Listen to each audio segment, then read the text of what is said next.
Good morning here in LA. It is May 26th, 9 o'clock, and Gabe and I are here. It's Memorial Weekend, so I expect people are probably traveling and doing what they're doing. And I wish you good travels and everyone else a great weekend. So, good morning. Purpose of our conversation is to start focusing proactively on the mental obsession so as to begin to notice what we can do rather than perpetuate what we can't do and wonder why misery seems to be so common, or frustration, or this sort of interminable sense that we can't seem to get over. It keeps popping up, keeps popping up. These occurrences of mentally obsessive thoughts keep popping up. And my experience is, as long as I was not proactive in this discussion, I was always reactive. And I was reacting to ideas I had about things that didn't exist as all that existed, because I'd been maintaining those ideas that had no basis for so long. I thought that they were how everyone else thought too, because if they were true for me, they must be true for everyone else. And everybody wasn't talking about it, because what's there to talk about when it comes to things that are actually true? So our discussion is beginning to actually look at the fact that we can, good morning, Mark, we can have a thought that isn't true, like a bubble, and back up against it as though we're going to protect that limit, or start noticing that the limits of these thoughts we're maintaining that are only limited because they have no real basis in reality. If they had a basis in reality, they would not be limited by reality. They would be unlimited in reality. They would be applicable in all respects. But if it's a thought that I have about a thought that I have, and it's limited, and my back is up against the wall because I have to defend that thought, a lie can't continue without constant attention, then my back is up against the limit and I'm pressing against it, defending, reactive, thinking I'm not doing it because I don't even see backwards. And yet I'm acting backward in all other ways. So the idea of this conversation is to actually notice the limits, because they're actually indefensible, but yet we react and defend in their name as though we're protecting them. And what we're doing is actually subjecting ourselves to a lack of security and an increased level of doubt and uncertainty.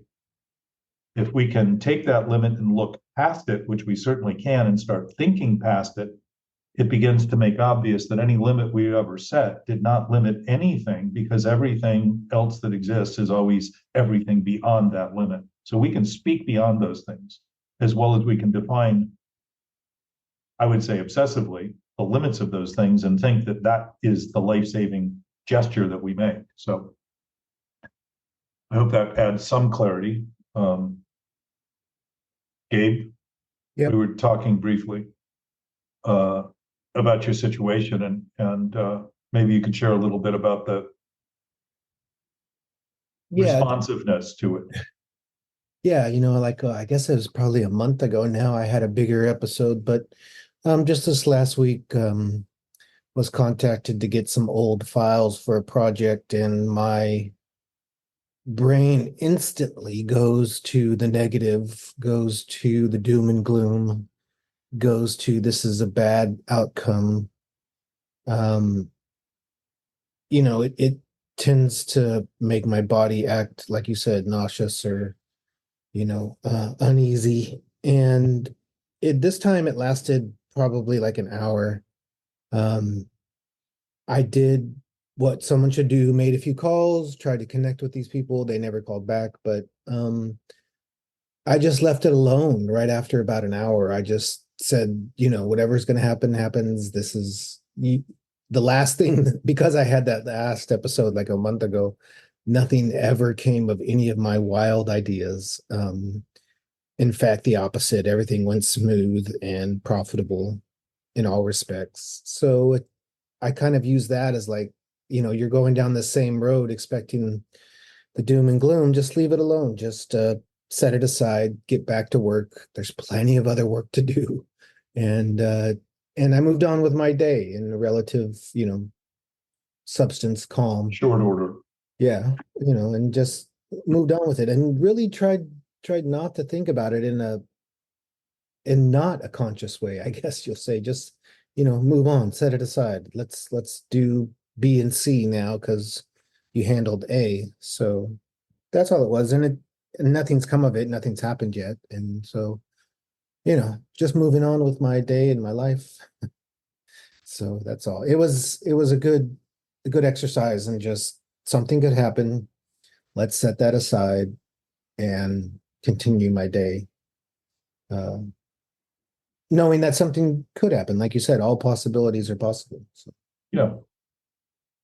Well, and thinking in those terms actually allows you to begin to get used to that being every moment rather than just those moments that seem to catch you off guard, where you're propelled into this thinking of how do I handle this situation that I don't even understand yet, and wonder why I'm immediately leaping to the absolute worst case scenario. And my experience is that, I mean, something else too, Gabe, that might be worth mentioning is that you're an architect, Mhm. and an architect has a licensed responsibility for any project that you complete for 10 years beyond the project. I don't know if it's the completion of the project or the start of the project, Yeah, but it's substantial completion. Yeah. yeah. So 10 years is a long bit of responsibility for anything that might have been done in any way wrong to be revealed and to become a problem. Yeah. Right. So that's a potential landmine, field of landmines that are never, unless you know consciously what went wrong. And generally speaking, on a construction site, there's a lot of wrong constantly being corrected because nobody's ever done whatever they're doing before. The Right. terrain is different, the design is different, all the elements are coming together, but they're all, and I would suggest that's always happening. We're always facing things for the first time wherever we are. Everything is a once in a lifetime opportunity because it's really happening for the first time. And right now, that time I was mentioning just then is over. And now is new. Now is the potential. Now is all possibility. The question is, if in fact the reality of all possibility is possible, why is it do we immediately succumb to thoughts that seem to think only the worst thing is possible? And the only thing that's going to happen is the worst thing. I don't know. So Please our tell me. well, our conversation is about that. And my experience is, and I have great conviction in my experience because it's actually been my experience, which has included talking to people about this for a long time and finally realizing that talking about it more openly to more people would be valuable, not only to the people I'm talking to immediately today, you and Mark, for instance, and the other people I talked to during the week, but to other people who might want to listen and just begin to consider some ideas that they maybe haven't considered before, or not consider them immediately and just sort of put them on a shelf for a minute without thinking they need to do anything about them. And my sense is consideration is an awakened meditation, awakened contemplative meditation, meaning that our brains are constantly processing an enormous amount of information. And we have no obligation to make decisions about any of that information. And the sooner we try, because we feel some compelling urge to settle and resolve things, very often, the sooner we find the information that we used was limited, and the result as a result, or the decision we made as a result was not quite as well made as it could have been. Right. So that's those points. The broader point is that if I am operating on the basis of thinking being my reality,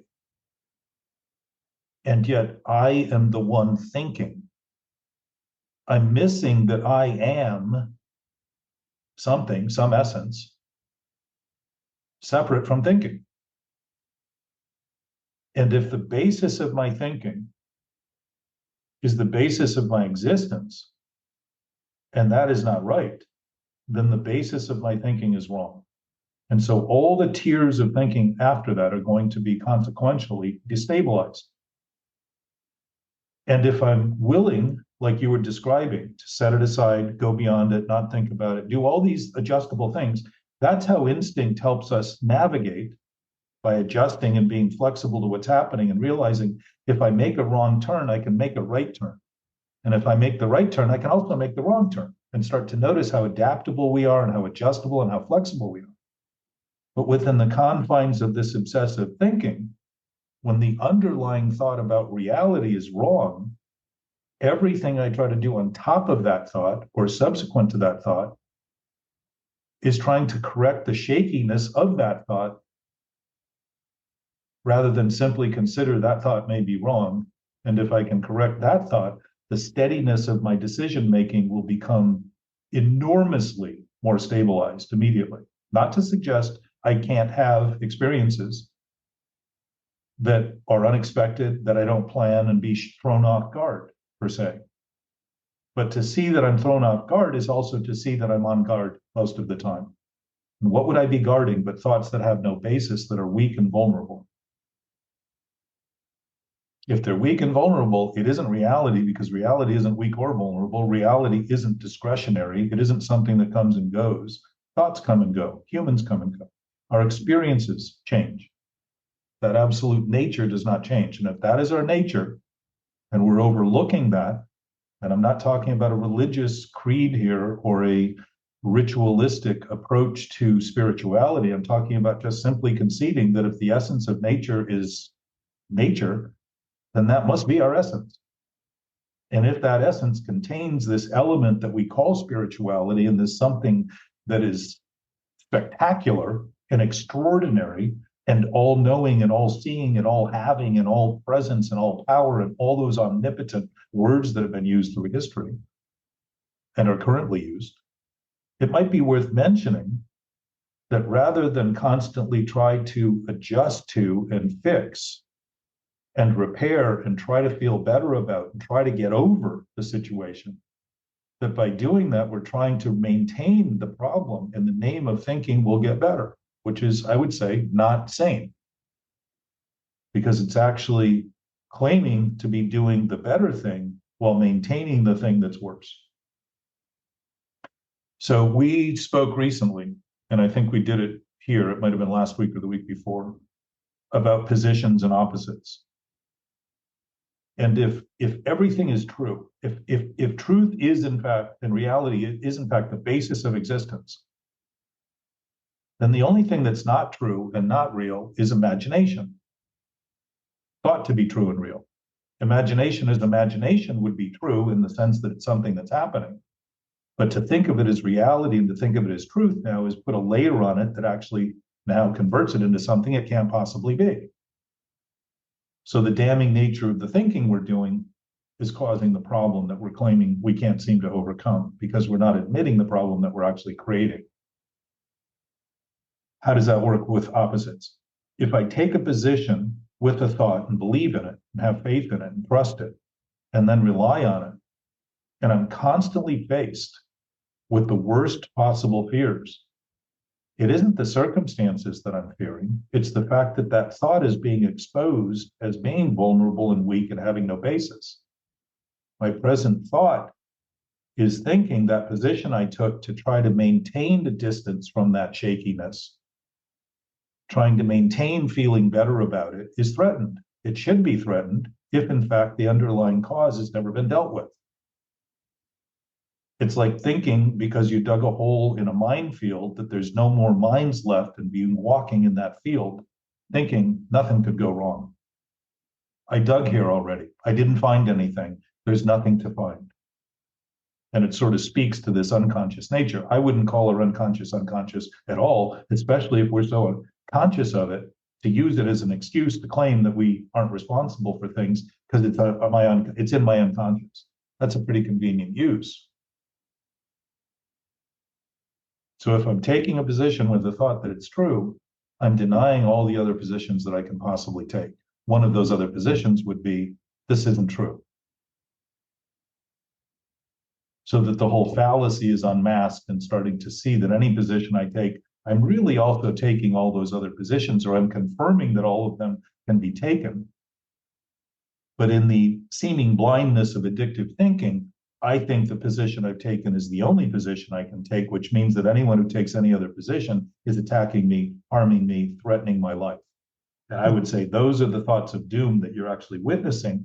You're not witnessing the circumstance because you don't really even understand the circumstance. You're witnessing the thought you're having that has been unmasked, and the peril of it is apparent. So by thinking you're going to push it aside rather than say, wow, this is something I'm actually doing. This is something I'm actually causing. This is a thought that has no basis that I think has a basis. This is the thought that is fantasy, illusion, thought to be reality and truth. And start to live with that general broad view rather than think we have to put to rest every thought that comes up by pushing it aside and getting over it, because the cavalcade of those thoughts will just continue marching in the same direction as long as we maintain the shakiness of the underside. What we're trying to do is bring stability to a shaky foundation rather than stabilize the foundation. And my experience is that when I finally realized that it had always been stable, I wasn't struggling with reality. I was struggling with thoughts about reality that weren't true.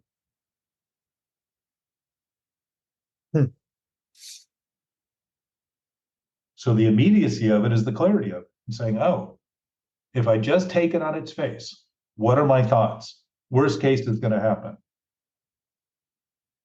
Question is it possible, if everything's possible, that only the worst case is going to happen? Well, that would be one possibility out of how many others, right? Yeah. But addiction is this idea that it's the only thing we can choose. As a result, it's actually happening to us. It's not being done by us. So we're not choosing it. We're victims to it. So as a result, there's nothing I can do about it because it's the only thing I can do.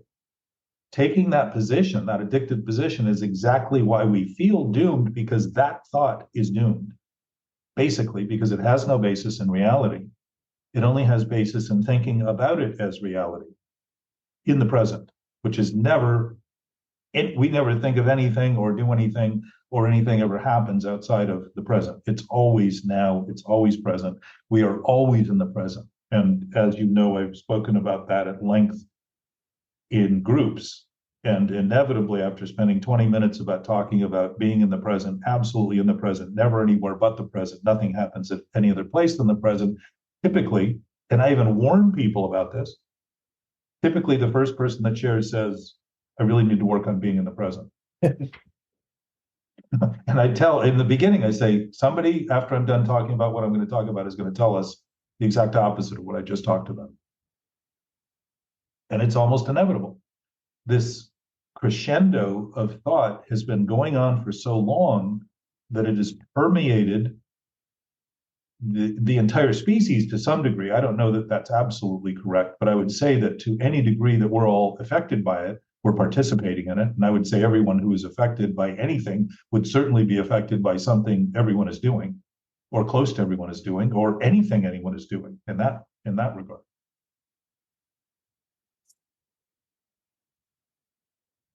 So if you can see that, the application isn't so much how do I get away from this, even though that's a good safety mechanism, rather than say how do I can dwell on it? How can I dwell on this more and completely do nothing during the day? And now not only the problem that I had exists, but I've got 16 other problems because I've done exactly the same things during the day that would have caused me the regret, or that would have caused me the potential sense of doom for something I did 7 or 8 years ago.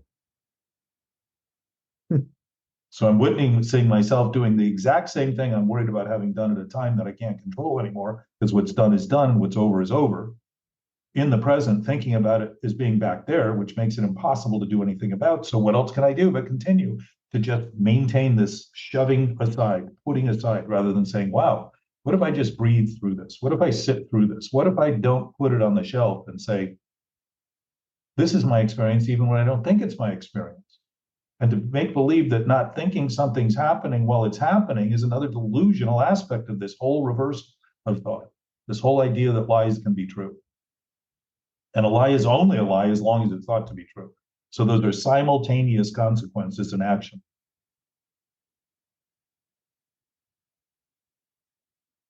Any help in that? Yeah, but are you saying not to set it aside, not to sort of busy yourself with other things? No. And sit in those emotions, sit in those feelings? No, if you see the feelings correctly, the feelings are going to tell you what's wrong with the thinking, because what you're going to feel is that something is wrong, yeah. Right? Mm-hmm. So if you think of only the feeling as distinct from the thought, you're thinking the problem is how you feel. So what you need to do, the solution is just overcome the feeling. Yeah, of course. But guess what? thoughts create feelings. If my thought is wrong, I'm going to feel wrong. And if I don't track it back to the cause, I'm going to think the effect is the cause. And once more, I'm agitating and fighting for the impossibility of all possibility to be possible. Because I'm taking one aspect rather than seeing the position I've taken that the feeling is everything and say, well, what would be the opposite of this feeling? Or what would be the thing connected to this feeling? It doesn't always have to be the opposite. It's connected to it, right? Everything is connected to something in the relative universe.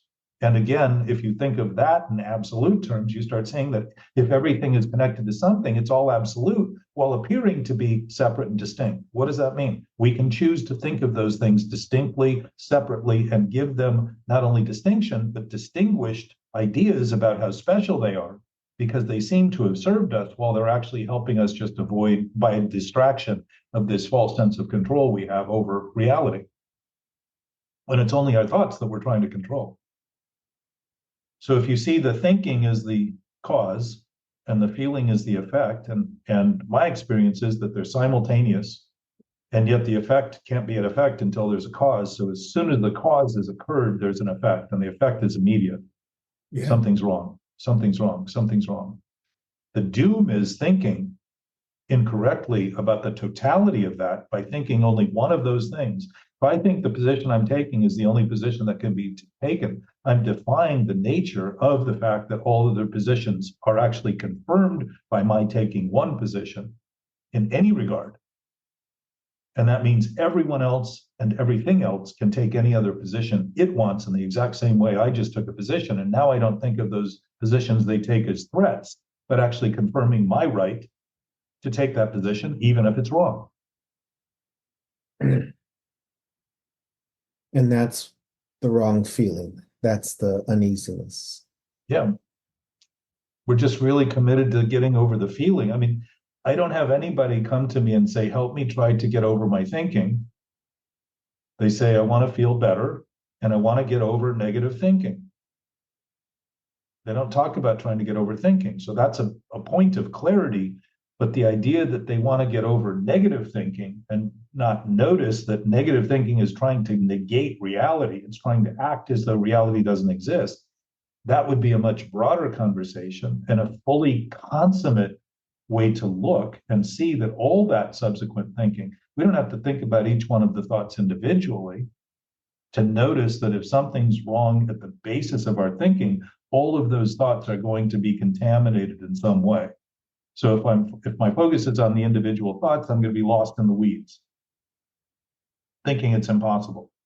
But if I see that I can actually conceive of the entirety of it, which is every thought, and the basis of thinking, what's the basis of thinking? The idea of survival would suggest the better the decisions we make, the better we would survive and thrive, right? So if I'm making decisions that are worse in the name of trying to survive because I think I'm controlling it, I'm actually creating the anxiety and stress that causes me to act on the basis of desperation rather than inspiration and wonder why things keep going wrong. And I'm just trying to be numb enough to manage it and live with it without realizing that being numb as a human, where we are sentient beings, we're designed to feel, we've got feelings for a purpose, which is to gauge what's going on. Those are our senses speaking to us that don't speak in a language, they simply convey raw data to us. We make the decisions about all that stuff. We make the conclusions. Thinking is where those conclusions are made. So it's embracing rather than repelling, rather than trying to get over in a way, beginning to say, if I'm doing it, I'm doing it. And if I'm doing it, what happened for me is one day I said, this would be insane to continue doing. Why do I keep doing it? That's insane.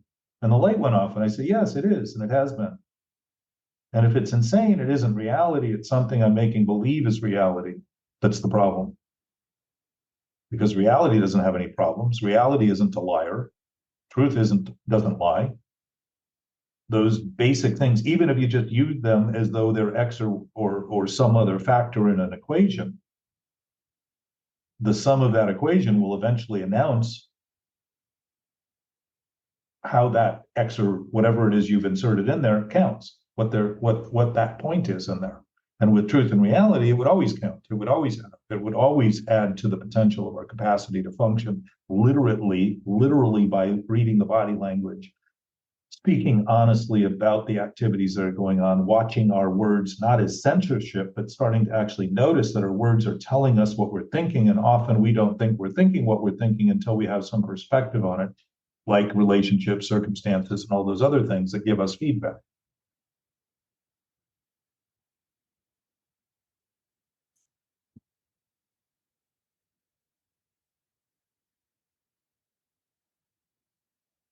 You don't,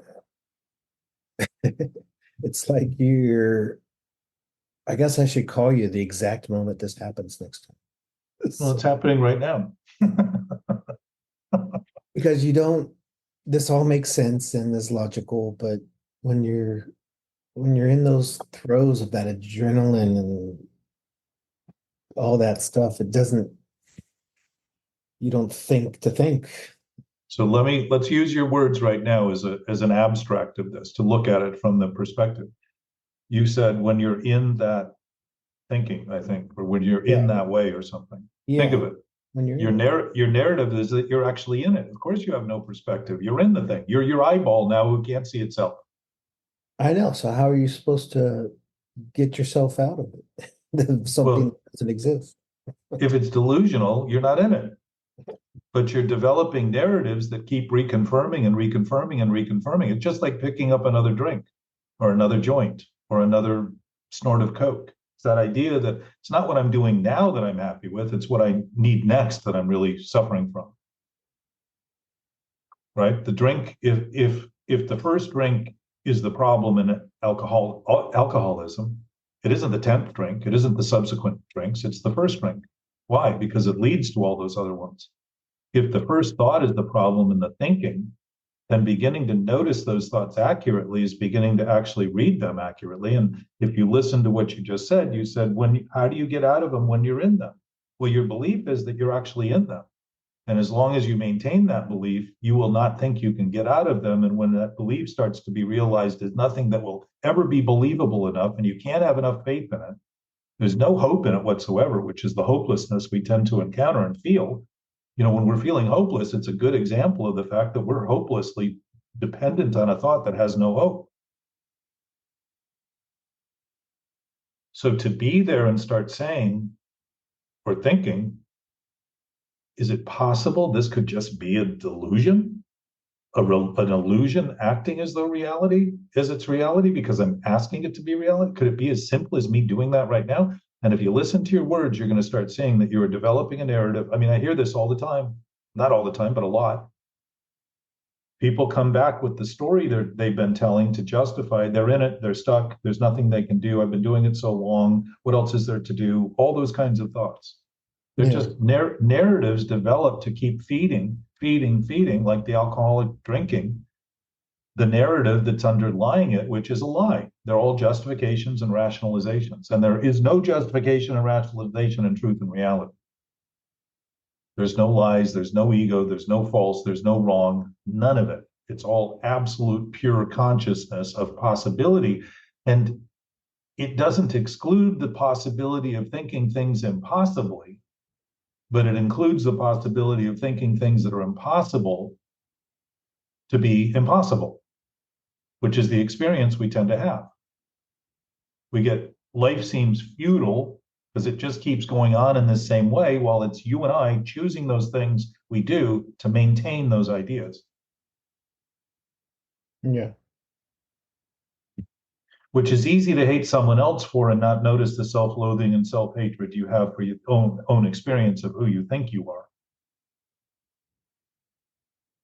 So we're actually witnessing how we think of ourselves in the ways that we hold other people in contempt, spite, contempt. We seem to see clearly what's wrong in others, which is evidence that we don't think what we're doing is that thing, when it's exactly the thing we're doing to even see it in them. It's like we've got red glasses on and we're fighting to pretend everything's not red, or at least imbued with some red tone to it. Mm-hmm. So the sitting still, I think Richard came some time back and said that I think it was Rene Descartes who said, maybe it wasn't him, but the point is, he said one of the most difficult things for a man to do, speaking of humans, is to sit still in a room alone. Mhm. Now think of that. This is now, he's 300 or 400 years ago, something like that. Addressing, talking to, like Buddha talked about attachment, desire and attachment being the problem, but he wasn't talking about a desire and attachment being the problem. He was talking about the idea that it was the only thing we could do with the attachment and the desire. As soon as we thought of it as something we had to have, we were revealing that we thought we didn't have everything there is. Basic premise of Buddhism.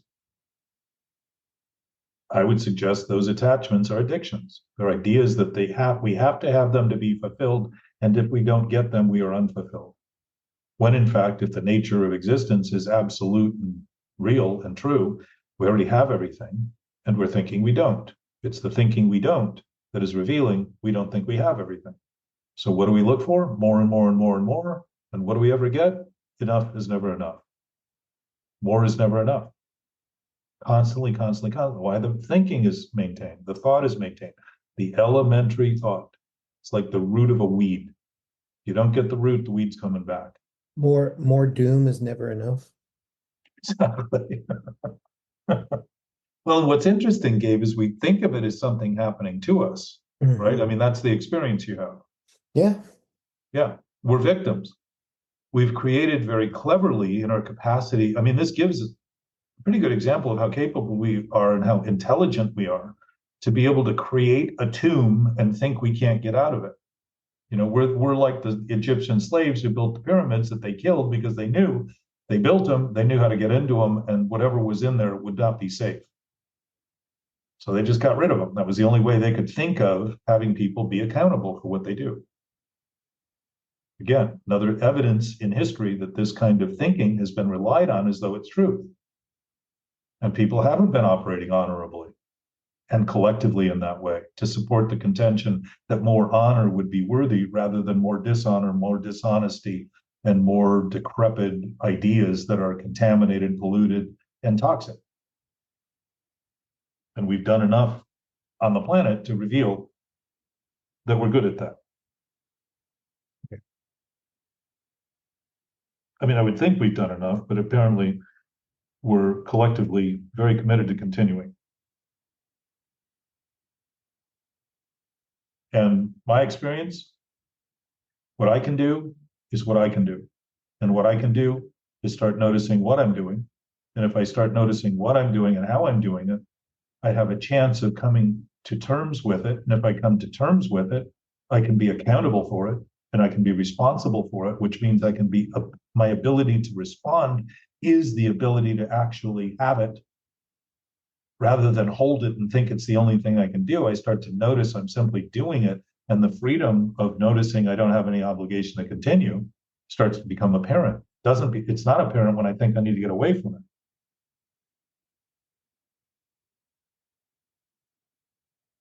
We're already living with reality because life is intimately bound to reality and truth. They're all the same thing, effectively. And we're in a life form. This isn't life, but the premise of life, this seeming subatomic level that they can't seem to figure out. And I would suggest if we're not thinking about it correctly and thinking of it as a mystery, of course they can't figure it out because it would dispel the rumor that it's a mystery. And who would be valued in discovering that it was never a mystery? It's been happening as it's been happening the whole time to allow everything that's happening to happen. It's fairly good evidence it's not a mystery at all. What's the mystery is why we keep thinking needs to define it correctly for us to understand it before it's discovered, rather than there is no discovery in something that can't be found because it can't be lost. So it starts to sort of take apart the premise of a lot of what we might otherwise think is necessary and required and demanded of us. And the irony is we are doing this in our own experience as the primary culprit. Nobody else, nowhere else thinks for us, decides for us, concludes for us, or acts on those decisions and conclusions, but us, each individually. We have absolute free choice to do what we want, so we were on complete control of whatever's happening. And to not admit that is to think of it as something that is out of control. And if you think about insanity, what is there to be in control if there's nothing there? So out of control actually accurately defines it if you're looking at the words honestly. And powerlessness means there is no power in it. A lie can't have power. That's the whole point of it. The power is the idea that we keep paying attention to it and somehow it's going to get better. It's not going to be better. There's no substance. There's no denominator to that fractured state of thinking.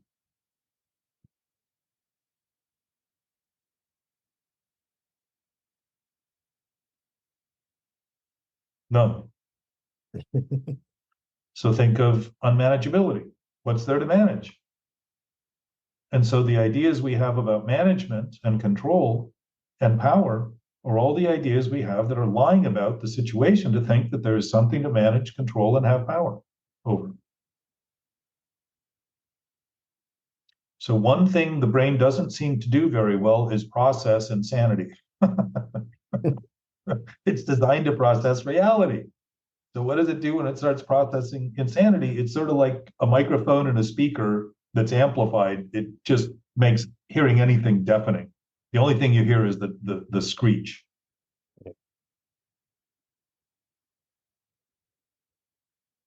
So this is all so simple as to seem absurd to be so simple. And as a result, the easiest thing to complicate by having any varied thought about it, rather than reinforcing the absolute nature of the absolute and starting to see that when I started thinking about the absolute as absolute and started living with that, everything started to stabilize immediately. And my suspicion is, and I don't even feel like it's suspect anymore, but initially it was, well, obviously, if that's true, that would be the consequence.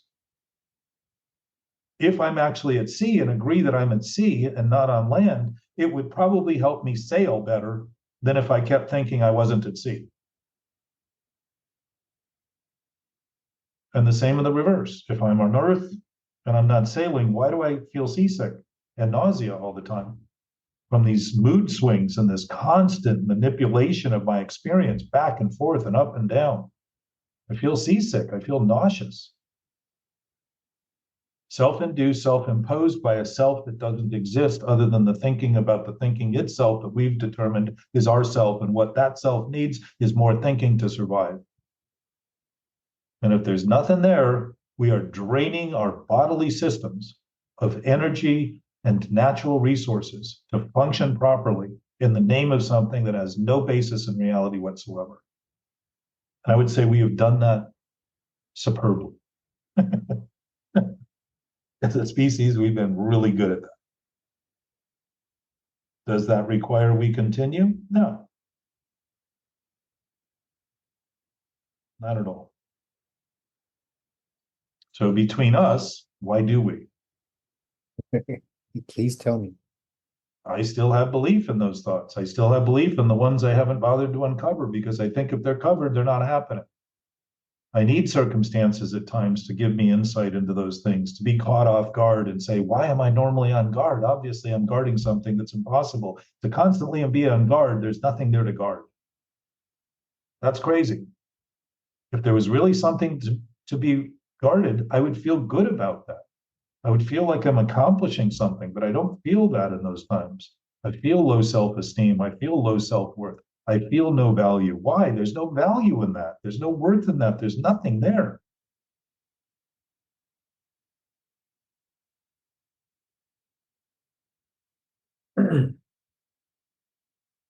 If we are all intimately interacting with each other and we are predisposed to inter-reacting with each other, we now have been a conduit of the fear that we're claiming not to want and claiming we don't have by inciting other people to riot, literally,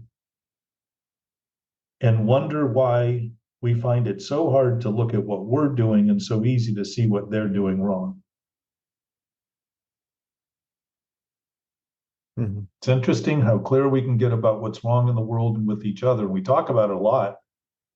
I mean, most of the conversation I hear talking about is generally focused on everything wrong in the world, not people saying, wow, I really fail miserably on a daily basis in this respect of trying to manage thoughts that don't exist. I don't hear that a lot. I say it a lot, and I talk about it a lot, and people look sideways very often. But what's the difference? The difference is, if there is any difference, it's probably worth talking about. Just like Copernicus, when he realized that the Earth was not at the center of the universe, and all of a sudden, all the problems that seemed to be consummate problems in the universe with how the orbits worked and how the planets and suns and all this different stuff were happening, all of a sudden they straightened out immediately. But what didn't straighten out was the mentality that was attached to the idea that the Earth was at the center of the Earth, because organizations here had promoted that idea and they didn't want to be caught with their pants down, because it looked a little less like they were actually the representatives of God as they claimed to be. So I would say we each do that. It's very, to expose this and start facing it is to see how, I mean, the definition of self-consciousness, which I find very interesting, and another blatant example of how clear the words are in our face, how definitive they are, and how easy they are to overlook and pretend that they're not even happening. But self-consciousness is defined as undue regard for appearance. Now, if the self had consciousness, that would be a pretty elevated state of awareness. And I don't think that elevated state of awareness would be concerned about how it looked, because it would be focused only on what it is. And this whole idea of how we look is what's happening as a result of trying to promote these ideas we have about what we're not, based on ideas we have about a self that doesn't exist. So what do we become? Very concerned about what everybody else thinks about us. So what do? Promote images, ideas, drive narratives about our experience, what we've done. Generally, we're talking in terms greater or lesser than what actually happened, to either promote something grandiose or to feel self-pitiful about the situations we faced. In some way or another, we're trying to gain a vote in favor of the thing we have that has no basis whatsoever. And what are we doing? But again, in this inter-reactive way, engaging with everyone else on the basis of insanity and thinking that their insanity is all we need to secure ours. When it doesn't, it hasn't happened yet. It won't work.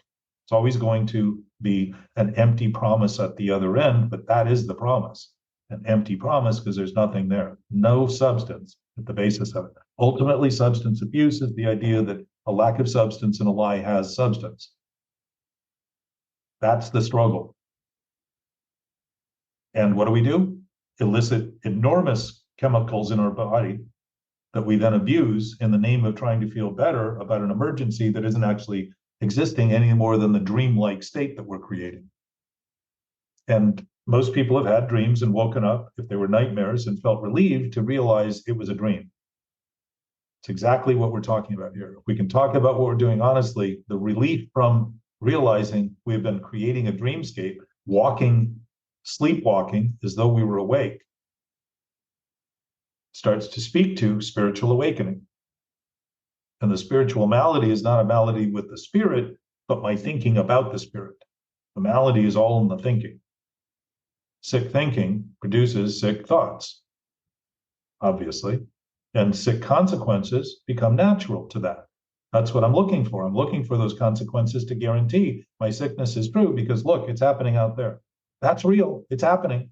Well, effects aren't necessarily reality. They're effects, but they don't necessarily exhibit reality any more than hammering my hand guarantees me insight into carpentry. It just hurts. It's an improper use of the hammer. Rather than nail something else, I'm nailing my own experience.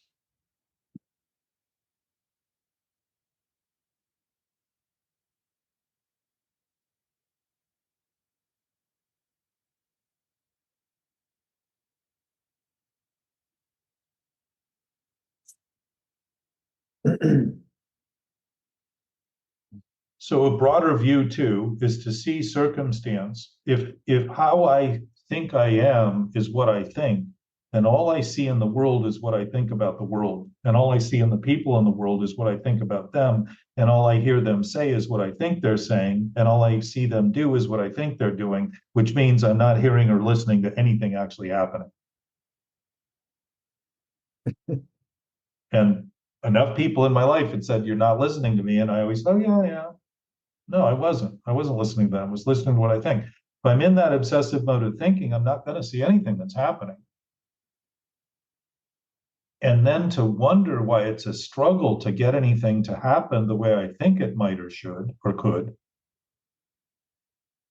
is kind of idiot. It's a little bit of idiocy to make believe that if I'm not paying attention to what's happening, why anything should be happening in any way that would be welcomed.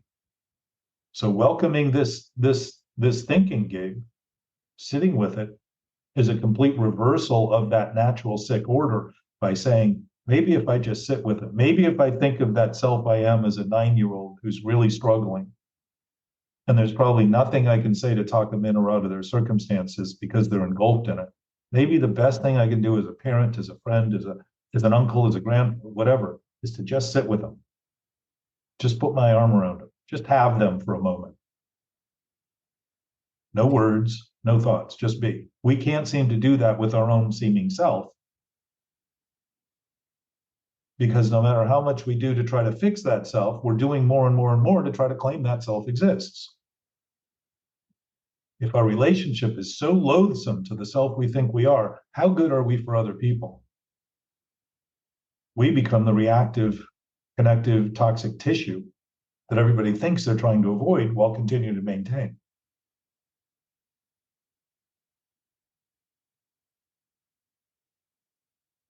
Damn it.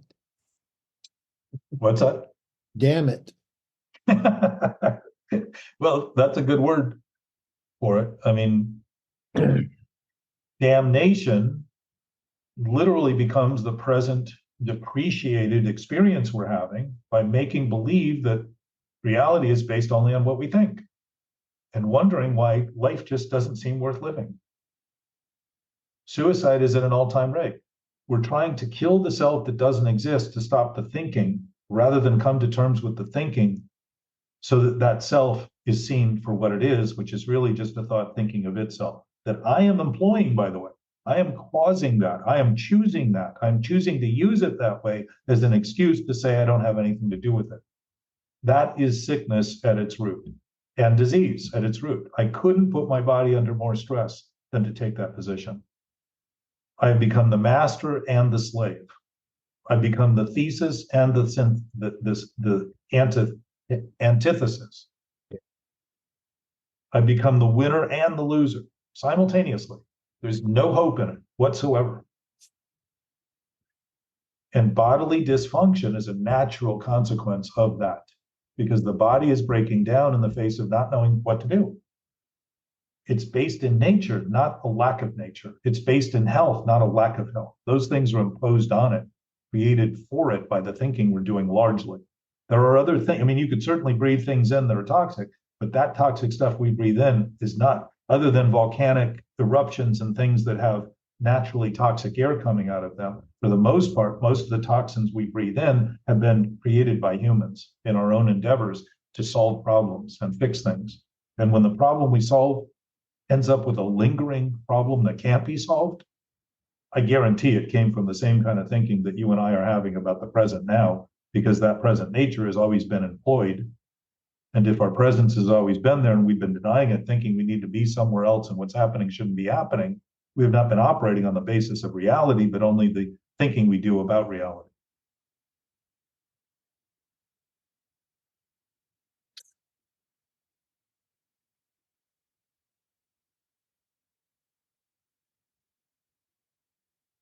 I thought it was everybody else, not me. Well, let me tell you the good news, it is. Because if in fact we share an absolute nature that is unified, the idea that we do this, what's interesting is we each control the decision-making process we have alone, and yet we are affected by everyone else's decision-making process collectively. Mhm. So I don't suffer from simply what I do alone. I suffer from what everyone does alone collectively. Again, revealing the absolute nature is the absolute of our nature. So if I start thinking in unified terms, I start operating on a basis where I would be happy for that collective effect rather than sad and depressed and disturbed by it. And to think of that as something impossible is to, again, impose a thought that is impossible on all possibility being possible, because all possibility is always possible. We can try anything we want at any moment. We can try on any thought. We can try on any decision. We can try on any attitude all the time. We're free. But it doesn't mean we escape the ramifications of that freedom in terms of our experience. And if that's seen correctly, nature and life's terms are those circumstances feeding back to us that something's wrong with what we're thinking. It's giving us, it's like a curriculum in college. You get the textbook up front. They're saying, here's everything you need to know about this class. Yeah. And then you go to class to learn all the things you haven't bothered to read. Who can read every one of those books? I mean, I'll bet few people in college ever read the whole book in each class. But the curriculum are the circumstances and the interactions and the interreactions. It's everything that's happening is the curriculum. If we're looking at it honestly, it's beginning to assimilate in proactive terms rather than reactive terms. And I wouldn't even say it's proactive, it's just simply active. We're activating our awareness of the present by not thinking of it as something that shouldn't be present and sort of imposing this mental block. We don't block reality, we just create mental blocks from the thinking we're doing about the thinking we're doing. And it's not thinking that's the problem, it's how we're thinking about what we're thinking that's the problem. We can think anything we want, and to make believe it's real is where that transition starts to get really wonky. Because as soon as it's real, it's true, and it's the only thought we can have, because we know inherently reality doesn't change. So if my thought is real, it's not going to change, and I'm going to fight for it. And yet reality doesn't need to fight because it doesn't change regardless of what happens. We can make believe all we want. We can be insane. It doesn't create reality as insanity. Reality isn't sane or insane. The whole concept would be ridiculous because reality doesn't think. It's just a knowingness that knows, an absolute state of being. If that state of being is absolute, what must our state be in terms of nature? Doesn't mean our body is designed to do all that reality does, but it certainly means that we're interactive with everything that reality does. We're present with it, we're interacting with it, we are seamlessly, symmetrically, synchronicitously experiencing it, while the greatest impact on our experience that's contrary to that is all coming to our thinking, from our thinking. The ultimate experience of that would be pure peace and silence. Just an absolute state of ease in every respect, which is what we attempt to achieve in meditation. But I think what really happens is when we start letting go of the thoughts, we start noticing that state is always where we seem to be, regardless of what we've been thinking about. Yeah, I was going to say that when you think you're in those thoughts and you're sort of succumbed to those doom and gloom thoughts, that's the time for contemplative meditation, as opposed to Sunday morning after you wake up and shower and go sit in a quiet room, and after you've done and meditate peacefully. It's if reality's reality, that's always our present state, Gabe. We're always contemplating, we're always in a present state of contemplative meditation. And if that's the case, when we finally begin to admit the delusions we've been having about the illusions we've been having, thinking they're reality, that becomes very apparent that peace always seems to be there when we're not preoccupied mentally with mental obstructions and mental distractions and mental abstractions based on trying to complicate things and make it look like an impossibility to ever resolve it, simply to justify continuing to do the thing that is insane. It's literally the manufacture. It's an induced state of insanity being remanufactured over and over again by thought. This isn't a medical diagnosis. It's just looking at the simplest aspect of what insanity is, which is typically seeing and hearing things not happening. If I only see and hear what I think is happening with somebody else, and I'm not seeing and hearing what they're saying and what's happening, I am inducing a state of insanity, making believe it's the only reason I maintain it is because I think it's sane. And again, you can see where the conflict of thinking comes when I think something insane is sane. The conflict isn't inherent, but to the thinking I'm doing about it, as though the opposites could be seamlessly united as one. Because if insanity is sane, it would have to be sane and not insane. So there would be no reason to have insanity as sane. If it were sane, it would simply be sane. So if we know all these things, it's why we suffer. We know by the virtue of suffering as a clarity of our bodily language that we are doing something wrong. Pain is the touchstone of spiritual growth, it said. We apparently need pain as a guidance system to what's wrong. Pain isn't reality, pain is an indication of something wrong in our human experience. And by the way, all pain, wherever it seems to be felt, is registered only in the brain. Stubbing a toe does not hurt the toe. The toe is telling the brain, I hurt. That it's hurting from there. The brain is the one that registers that. If you're unconscious, it doesn't matter. You don't feel it, which is why anesthetics are used to put people out during surgery. If we're mentally not available, and we're trying to do that by making believe that what's happening isn't happening, and by desensitizing ourselves and denying and using denial as psychic anesthesia, literally numbing ourselves, that somehow we're getting better. But non-existence is the state of not feeling and not sensing. And to sense that the best sense we can make is not to sense is nonsense, literally, which is why common sense, used as a term, is ridiculous because it's the least common thing sense seems to provide. Yet the sense is always giving us accurate information. It's what we're thinking about it that turns it into the inaccuracies that we struggle with. It's not about not thinking. It's about beginning to concede the thinking we're doing is causing the effect we're having, and it doesn't have anything to do with anybody else. And to see that is to start to see the benefit of being able to think in clearer terms and actually pass on and participate in and with everyone else and everything else in a productive, useful manner. It's beneficial to everyone else because they can utilize the exact same method.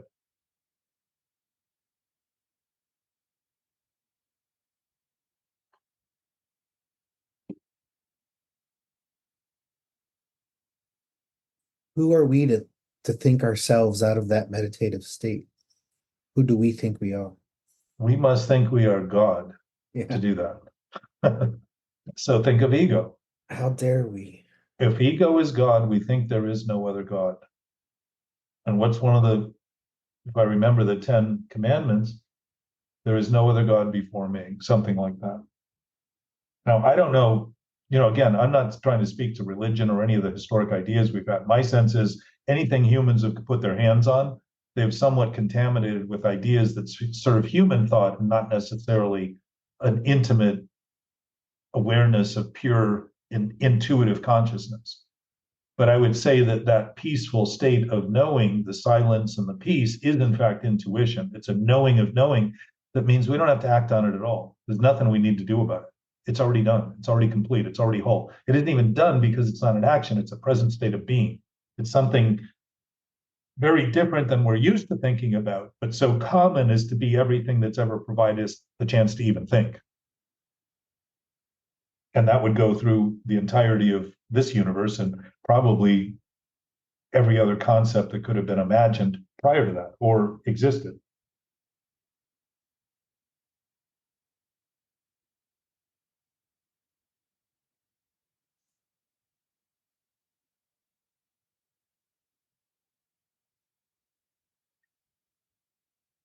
The basic concept for us is to notice that this conversation has been designed to offer an opportunity for us to deal with what's happening during the conversation. And most of what we deal with is about things not happening now. And yet, those things we think aren't happening now, that past, that history, is in fact happening now because we wouldn't be thinking about it if it wasn't present. So it's the present thinking we're doing about it, not the story we tell about the circumstances, which tend to be very long and laborious. And I like to interrupt, which pisses people off because they think if everybody heard their story the way they've developed it, they would understand them better when they're actually asking us to understand a self that doesn't even exist because it's thoughts that are going to continue to change, including their idea about who they are. There's no way to keep up with all of that because it's constantly changing. So it can't be real. But there is an essence of reality to everything that's happening.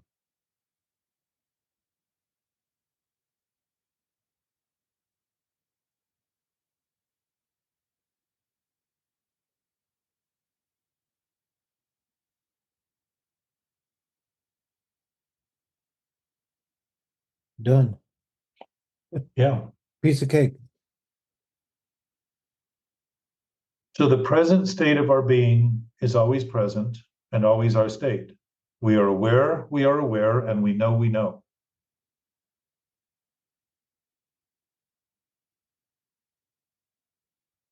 And beginning to concede that, we don't have to understand it. If you're thinking in terms that are true, we don't need to understand whether they're true or not, or believe in them or have faith in them to realize the confirmation of those thoughts simply in an experience that begins to be more naturally adaptable or present, that almost seems odd to imagine it was any other way because it's so natural. A lot of the delusion vanishes. The thing that we think is so chronically necessary to maintain vanishes because once it's seen for what it is, the essence and the actual consuming nature of reality is so profound. Literally profound mean we found that thing we thought was lost. And it was never lost. It was just lost on our thoughts. So again, it shows how thinking has been used to actually be reality, meaning that there was no other reality but our individual thoughts, which would mean fighting and constantly fighting against any other thoughts would be normal. Which the only normalcy that has come out of that is war. And I would not say that's actually normal. I would say that's immoral and abnormal and all the other things that would define addiction.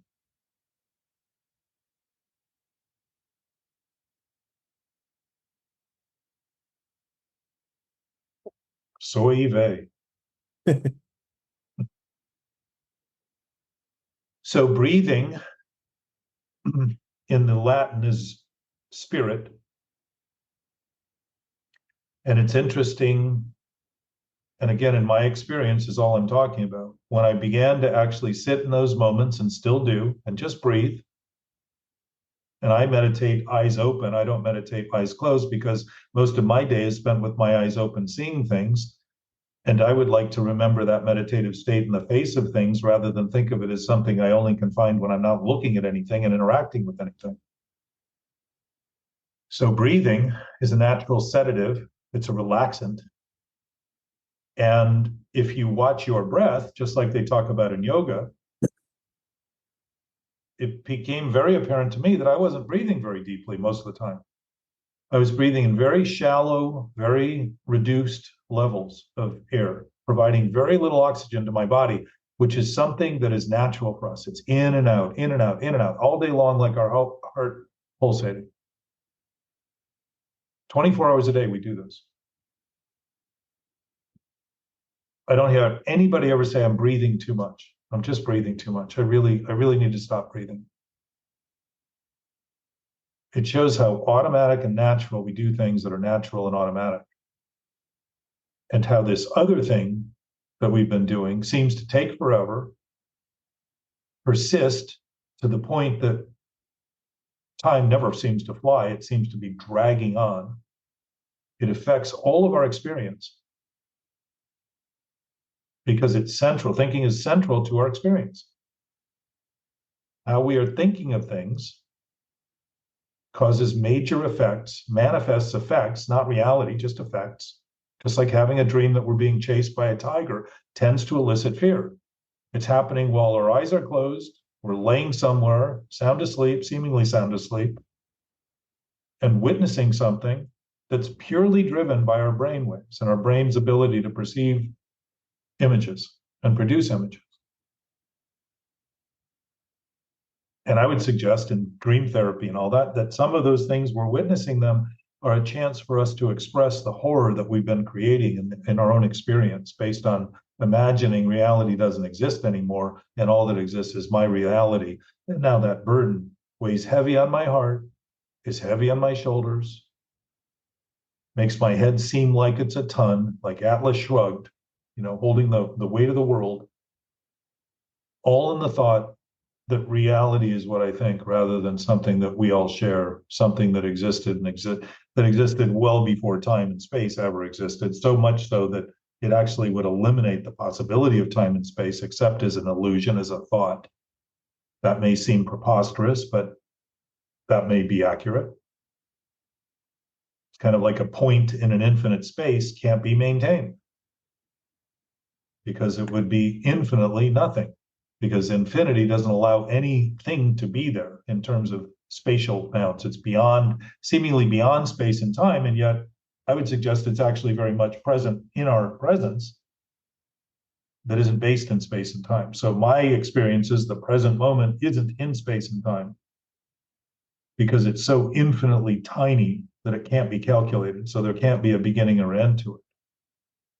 And if something is always beginning, which the newness of all possibility is always starting, wherever we are is always available, if that's in fact the case, there is no end to it because it's always beginning, it's always beginning, it's always offering itself in the form of its actual existence relative to our relative experience.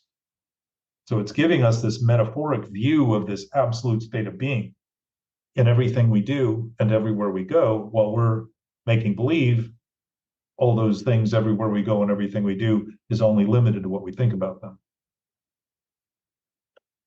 It doesn't take a big leap to consider these things on a simple basis, which is simply to notice that we are responsible by nature for everything that's happening.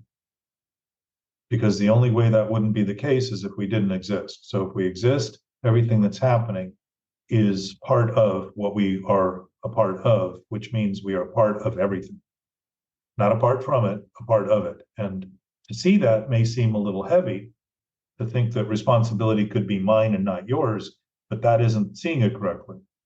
To see that we're all sharing this, along with all things, it starts having things start to look like something that's very different, to begin to realize that things have been doing what things have been doing as long as we've been witnessing them. They haven't been arguing. They haven't been causing world wars. They haven't been causing dictatorships. Nature has been natural the whole time we've been witnessing. Things, seemingly inanimate objects, seem to be doing perfectly what they're able to do, capable of doing, maybe designed to do, without arguing, without fighting. Their interaction is natural. They end up interacting and reacting. If in nuclear physics and all that, these explosions and all those things, that's all natural for them. It's all exactly what they're designed to do, or exactly what they're able to do. And certainly exactly as they are doing. And that may seem broad and hard to digest and all that, but the fact is we are a part of all that right now, exactly as it's happening, not limited by what we think about it. And it's not mysterious because we don't think about it correctly. What's mysterious is we keep thinking we need to resolve reality before we can think about it correctly, as though we are the makers of reality once again. We are byproducts. We are products of reality. To treat it that way puts thinking in order, so disorders begin to dissipate. Ordered thinking is being first, presence first, omniscience first. And it's not even first, it's just an ever-present state of being. That's our nature. Now thinking becomes something I can do without having to worry about all the things I thought I was responsible to resolve before I could actually do anything productively. And that whole interior landscape of a hateful self, a self-loathing self, self-help, all that other kind of self-abuse, all that stuff starts to dissipate. Because it's only there by imagining who I am is what I think, and all I am is what I think. So I need to think more and more about that self that doesn't exist. More thinking will help when it actually just induces a greater sense of insanity and disorders. And today there are as many disorders as have ever been diagnosed. And they're all being treated, for the most part, by external chemical sources, not looking at the thinking that's causing the chemical depletions.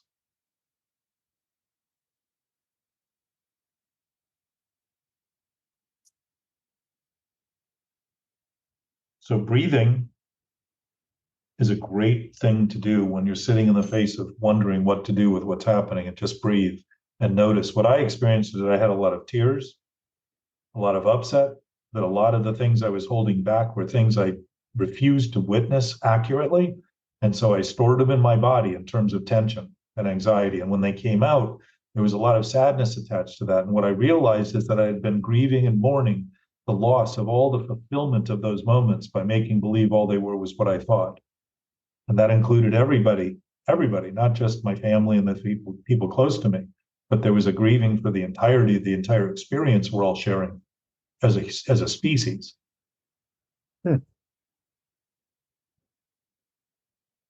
And I suspect I had more compassion, but it also came with a willingness to be honest about things and not make believe I was doing anybody any good by trying to pretend what I saw that was happening wasn't happening. And that mentioning it would just create more problems. So I don't want to deal with the problem, when in fact what I was doing is inducing a bigger problem that I would get to deal with later anyhow. People don't have to like to hear what we have to say when we think honestly, because love is never violated by what we like and don't like. We struggle with what we like and don't like, not love. That nature is between us. It's the glue, it's the essence. It's compassionate and it's understanding, and all of those things in a natural form, not in an unnatural, abnormal, diseased form. That's nature. The rest of it, all induced in thought. Brains. Lies don't exist in the universe, they exist in brains. And if they do exist in the universe, let's say there's a rogue spirit in the universe that's a lie. It has no more basis in reality than the thinking we do. And how convenient it's been to think of that thing, in whatever way it's been thought of, as some evil notion in the universe, while it was the evil thinking we were doing that had us reactive to it and blame it, rather than see that's the exact source that we're all doing individually to be doing it collectively here on Earth, where we seem to be for the time being.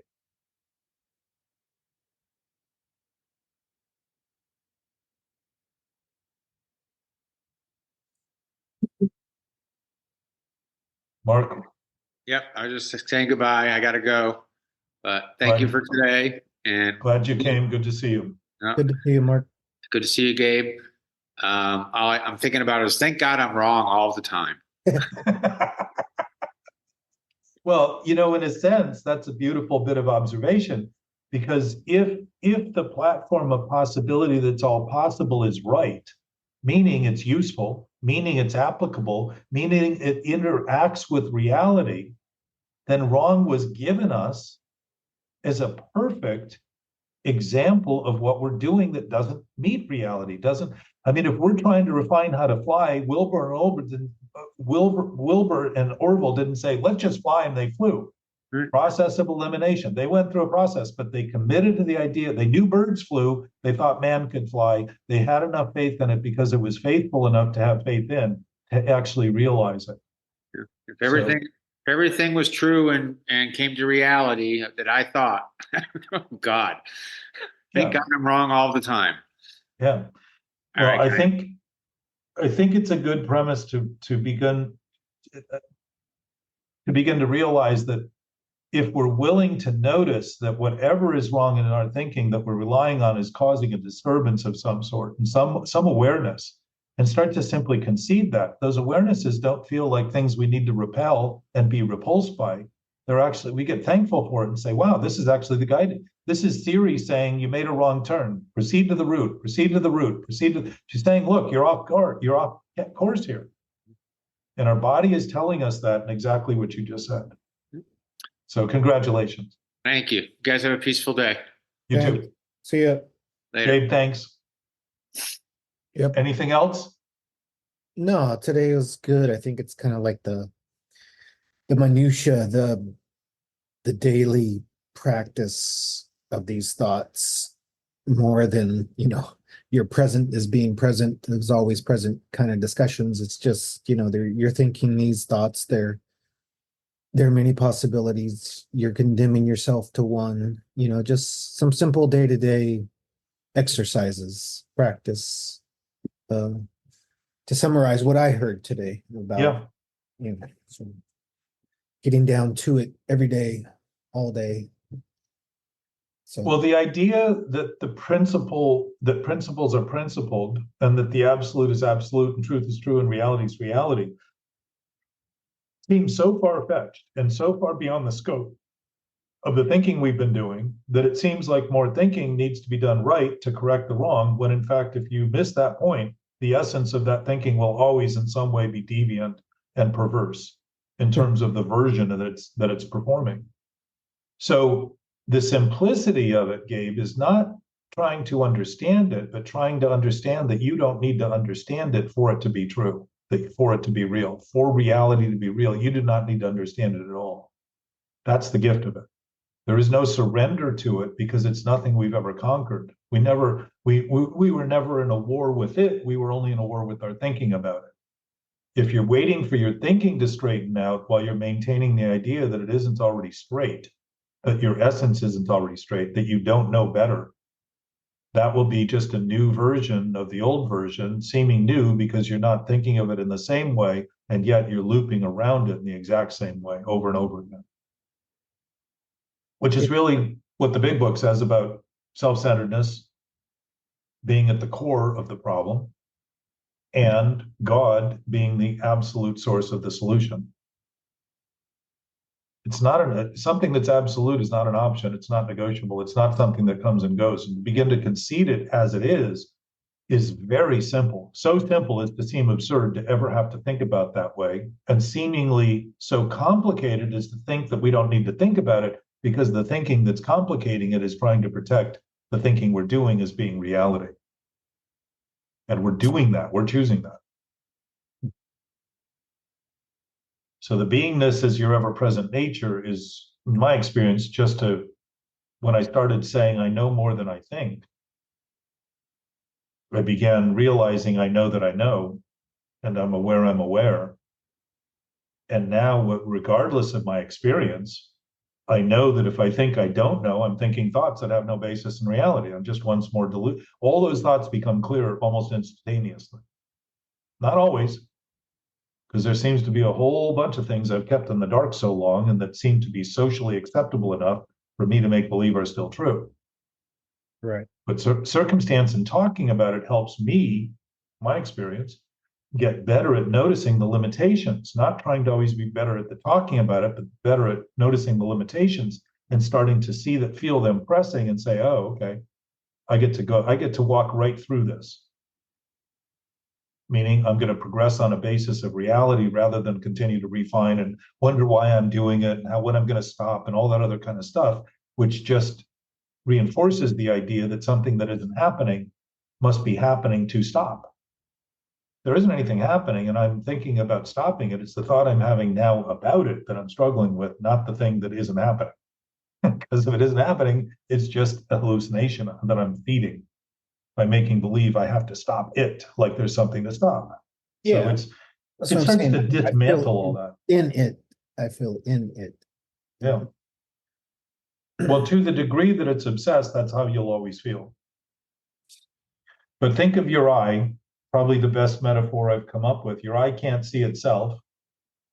And even when it can, it's an image of self. And we literally think we're in the mirror. We say that's me in the mirror. It's not. That mirror image is an image of what's standing in front of it. And for that image to be in that mirror, I need to be willing to stand in front of it. The question is, do I see that mirror reflection as me, or do I see it as a reflection of the body I'm in standing in front of the mirror? If I see it as me, and I notice it doesn't breathe, doesn't have blood, doesn't have a body. If I go looking for that, I'm never going to find those things. That's what I've been doing in life. Humans have been seeking that answer by not noticing that we've calculated, misconstrued, mistaken our identity for our thinking about our thinking, which is literally a reflection of thought. So reflection is just like an image, just like Narcissus looking in the water and being so infatuated with himself, he was never able to give he fell in love with the image and was unable to pass that same love on to all those other people that were surrounding him, who seemed to have lost him to his gaze, to his preoccupation. It's no different than us. Now, to the degree that we do that, we become inaccessible to other people, not in reality, but in terms of the human functional capacity we have to interact on a meaningful, purposeful, useful basis. We will continue, and I really appreciate, Gabe, your insights and your willingness to continue in the conversation. My experience has been a lot of people get to points where they get something and stop because it begins to feel like any more would be too much. But that's the process. If that's the process, I can live with that. They can live with that. But I'm always valuing anyone who stands in it. Like I said yesterday about Laura, she stood in the face of something that she really struggled with and stayed put while she struggled and went right past it and saw it and started laughing. I think you remember. Yeah. And it took a minute. And then she's like, oh, it's all with it. I'm thinking, boom. So those things seem monumental when in fact they are so pitiful. There's such childish games that we're still playing. That feeling less than is normal. Feeling low self-esteem is normal given that lack of esteem in something.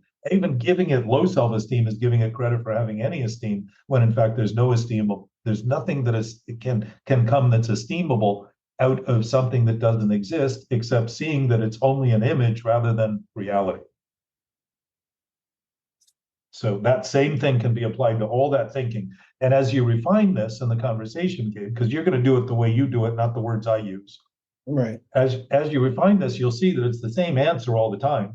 It's not like the new thought and the new circumstance desire. It's the same thing. It's the same basis all the time because reality doesn't change. So nor does the solution to the problems we create in this seeming relative experience that we're creating. The relative experience that's about more and less and coming and going and having and not having and all that. Our human experience. Yeah. Love you, brother. Love you. Thanks, Jack. As You got always. it. Talk See you soon. on campus. See you.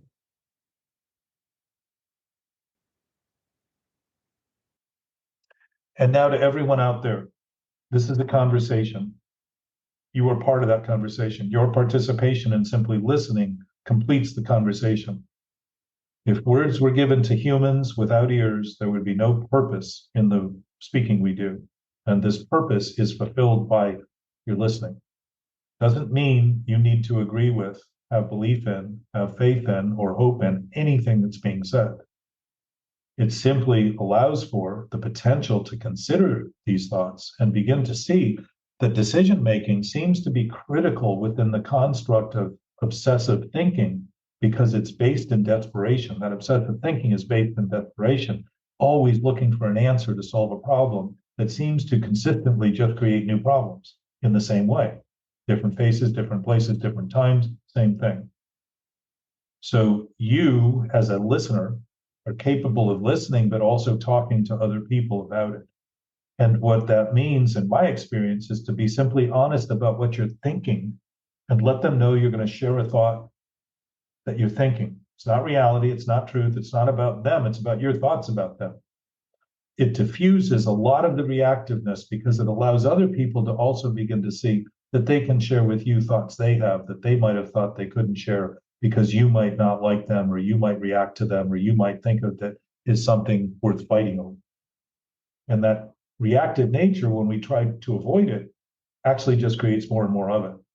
The maintenance of something and the management of something well managed is maintained. Something well maintained is well managed. When we're trying to be numb to it and think it isn't happening, we're getting better at making believe that that's the solution, that it isn't. Talking about things honestly is actually honest and honorable and principled.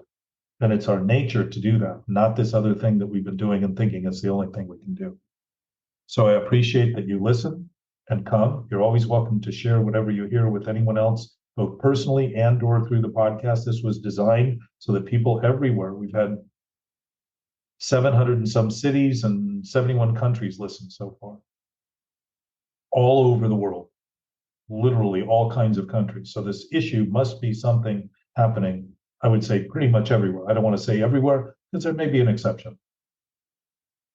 But if it's something you're doing, something I'm doing, we can certainly talk about it. And you can talk about it more honestly in your experience, and you will see naturally that a lot of the reliance you've had on thoughts that seem to be required will dissipate and disappear as quickly as the idea that something that isn't real is thought of is not real. Boom. As quickly as when you wake up from a dream that you thought was a nightmare, you realize it was only a dream, and boom, the fear is gone.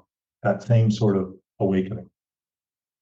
So I appreciate you. If you want to communicate, contact at mentalobsession.com is available. Anyone who's out there is welcome to join us. Anytime we talk, we can talk individually. We can talk collectively. You and I could have a one-on-one. We could do it offline or online. Either way, I'm interested in the conversation enough to have it with anybody interested in the conversation, their well-being and our well-being.